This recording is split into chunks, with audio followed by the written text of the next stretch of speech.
নমস্কাৰ বন্ধু বান্ধৱী, আজি মই আপোনালোকক দেখুৱাম এক সহজ স্বাস্থ্যকৰ আৰু অসমীয়া সোৱাদেৰে ভৰপূৰ ৰেচিপি ছজিনা মচুৰ দালিৰ লগত কণী।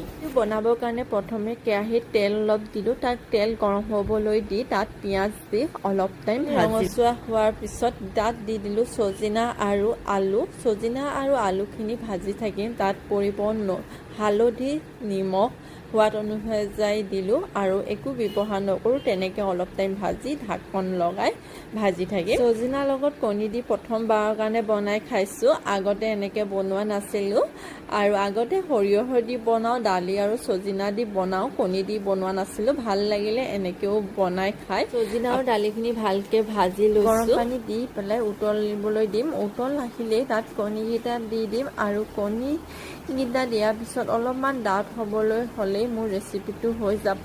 আশা কৰোঁ আপোনালোকে ৰেচিপিটো চালে আৰু ভাল লাগিলে লাইক